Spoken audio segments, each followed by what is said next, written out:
The real significance of the rite of baptism cannot be derived from the Levitical law, but it appears to have had its origin in Babylonian or ancient Semitic practice. So Leviticus, right, is one of the 5 books of Moses. These are the clean customs that the Hebrew people are supposed to practice. Washing before you eat. You're unclean if you see a dead animal for 8 days. Things of this nature, right?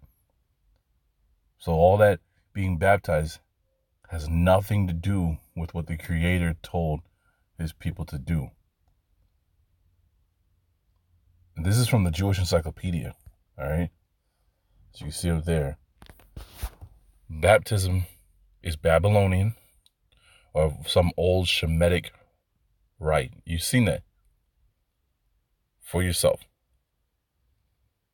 So why in the world do people believe they have to be baptized upon accepting Jesus?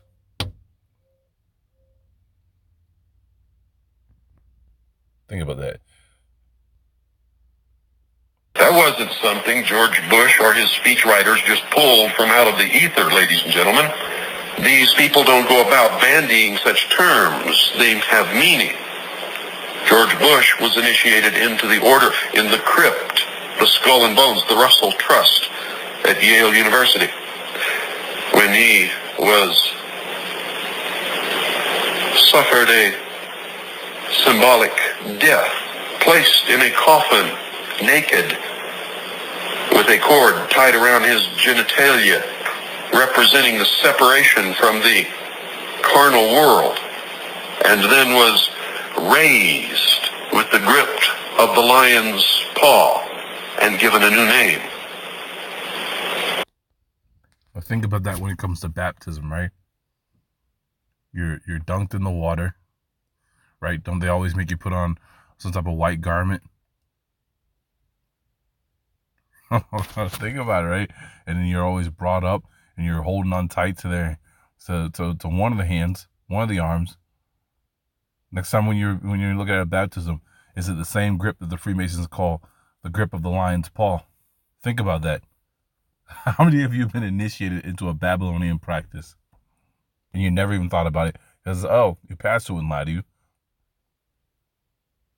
But the pastor is never going to tell you that Hebrew, the language that the Israelite, the Jew, what you call the Jew, the Hebrew people speak, Hebrew, the origins of that language, the people that spoke it were Afro-Asiatic.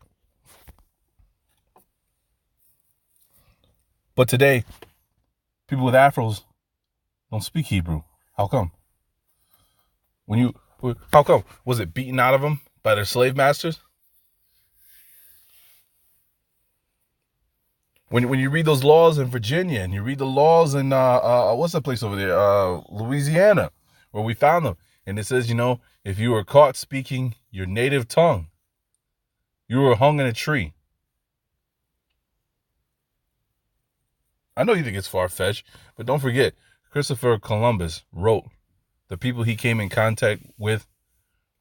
He called them Los Indios, which we call Indians today.